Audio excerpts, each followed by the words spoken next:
mga boss, so meron tayong natapos. Ito na ay super heavy duty na mga boss. Ayan o.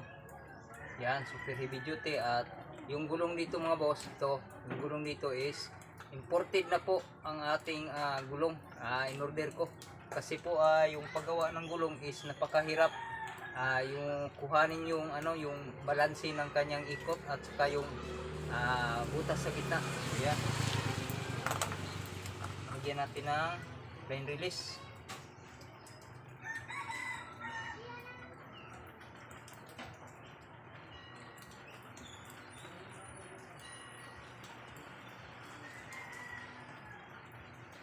Ito po ay napaka heavy duty na mga boss.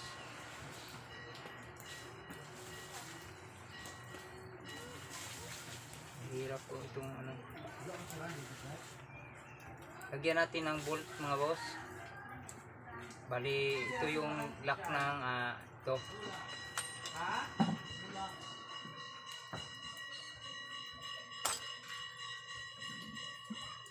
Yung bolt ay nagsisilbing lock po niya mga boss, para hindi siya gaganon yan.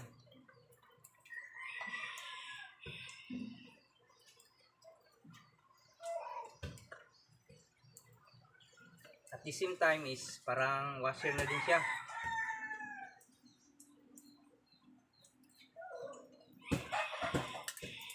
So higpitan natin.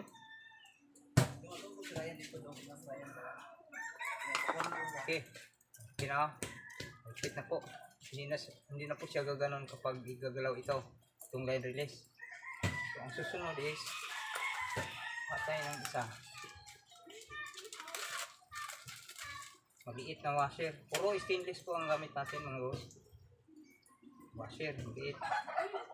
Ito, hindi masot.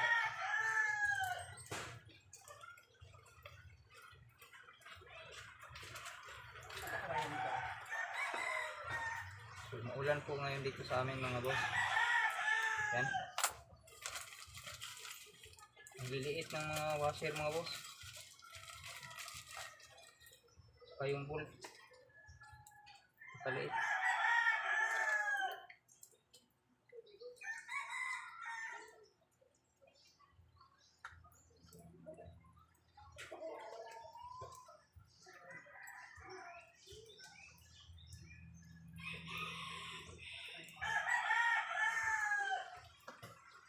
Okay.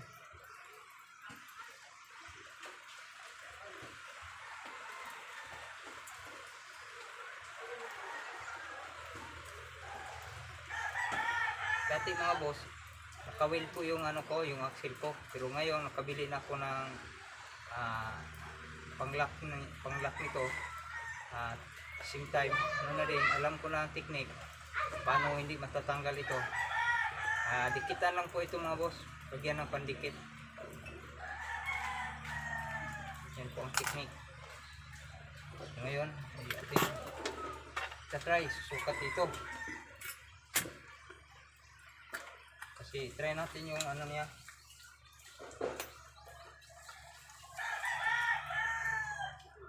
Yung safety at capacity. So hindi ko muna sa inyo may papakita ayon ang safety at capacity nito kasi malayo kung baybayin namin. Yung pa sa baba ng baybayin.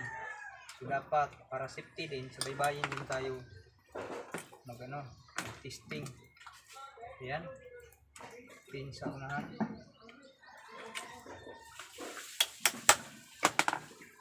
Ito, na lang, madali lang i-install kasi isang pin dito sa unahan at saka screw type dito.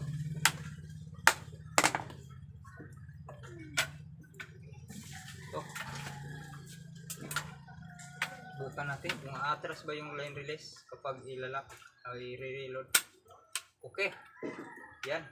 Okay na, okay. So hindi din siya yan talaga siya, naka-align at saka nire-release. Malalaman natin kung malambot ba kalabitin kapag nalagyan natin ng bungee. Sabitan natin ng bungee ang release. Diyan po natin malalaman kung yung ginagawa natin is malambot ba siya kalabitin.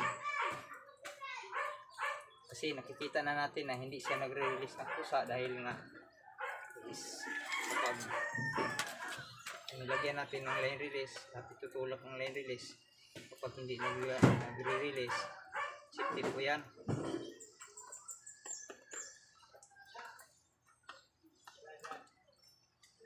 Ito yung tali ng shop.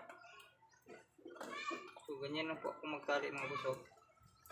Ano dito, magtatali una dito sa dito, tapos papasok ko itong isa, ayan, tapos tatali ko dito sa ano, ganyan, ganyan, okay na mga boss, tibay na po yan. Tapos sindihan ng lighter dito, ganyan ako mga boss, magtali, tibay na po yan. Ito po ay inverted mga boss. Okay, sumabit naman ang line, yung line, kita nyo yung line sumasabit. Yan ang palatandaan na okay yung natin line release, okay yung pagka settings ng line release. Minsan hindi kasi okay. Yan okay. Okay, okay yung line release nya. So mas maganda kapag full itong magre-release kapag kalabitin itong ano natin, trigger natin. Bye! Yun. Bahay. So yan kalabitin natin mga boss. Yung patigasan yung banji. Yan. Tingnan natin kung malambot ba. Napakalambot mga boss. Banji pa nga lang yun mga boss. Yan ganda. So reverse pa siya mga boss reverse pa siya, i-reload reload. Ayan. So may nagawa na naman tayong improvement sa ating trigger mechanism mga boss. Mag-PM lang po kayo sa akin, Dindo Hilim, sa sa aking Facebook account, Hilim, meron akong messenger. So mag-PM po kayo kung gusto niyo magpapagawa. Alam mo kagabi oy.